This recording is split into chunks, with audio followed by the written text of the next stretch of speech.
तर महिला खुल्या प्रवर्गासाठी आता आरक्षण सोडत सुरू झाली आहे। महिला खुल्या प्रवर्गासाठी आरक्षण सोडत मंत्रालयात सुरू झाली आहे। आतापर्यंत एससी एसटी तसंच ओबीसी प्रवर्गाची आरक्षण प्रक्रिया सुरू झाली संपली आहे। तर आता महिला खुल्या प्रवर्गासाठीची आरक्षण सोडत प्रक्रिया सुरू झाली आहे।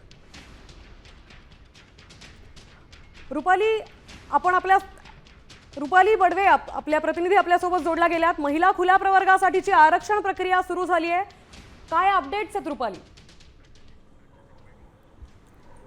काही वेळातच आपण रुपाली यांच्याशी संवाद साधणार आहोत। मात्र आता खुल्या प्रवर्गासाठी महिला प्रवर्गाच्या आरक्षण प्रक्रियेला सुरुवात झाली आहे। आतापर्यंत एससी एसटी आणि ओबीसी या प्रवर्गासाठी महापौर पदाची सोडत प्रक्रिया पूर्ण झाली आहे। आपल्या प्रतिनिधी वैदेही काणेकर आपल्यासोबत जोडला गेल्यात। वैदेही, महिला खुल्या प्रवर्गासाठी आरक्षण प्रक्रिया सुरू झाली आहे, काय अपडेट्स आहेत?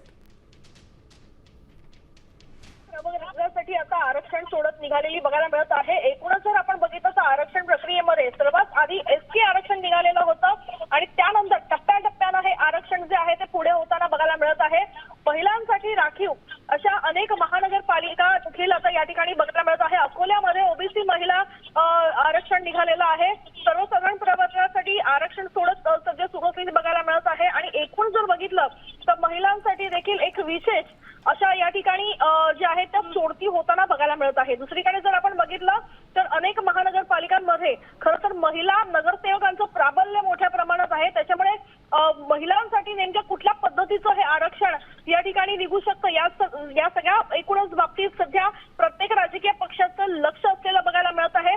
जळगाव, चंद्रपूर, अहिल्यानगर, अकोला या महानगरपालिकेमध्ये महिलांचं आरक्षण या ठिकाणी असलेलं बघायला मिळत आहे। त्याच्यामुळे अहिल्यानगरमध्ये इतर महानगरपालिकांमध्ये ज्या ठिकाणी महिला आरक्षण सोडत जी आहे ती निघालेली बघायला मिळत आहे त्या ठिकाणी निश्चितच आता कोणाची लॉटरी त्या ठिकाणी लागणार आणि कुठल्या राजकीय पक्षाला फायदा होणार हे पाहणं देखील तितकंच महत्त्वाचं आहे।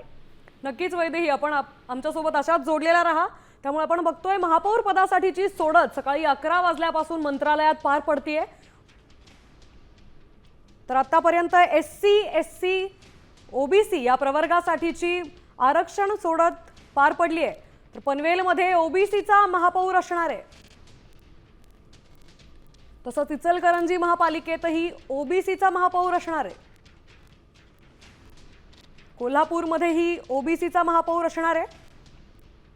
एकूण 8 महापालिकांमध्ये ओबीसीचा महापौर बसण्याचं निश्चित झालंय। तर कोल्हापूरमध्ये ओबीसी, अकोल्यामध्ये ओबीसी महिला प्रवर्गाचा महापौर असणार आहे।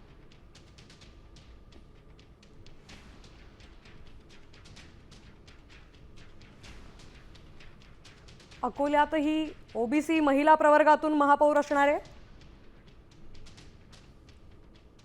तर 17 महानगरपालिकांचं महापौर पद सर्वसाधारण प्रवर्गासाठी निश्चित करण्यात आलंय। एकूण 17 महानगरपालिकांचा महापौर आता सर्वसाधारण प्रवर्गातून असणार आहे।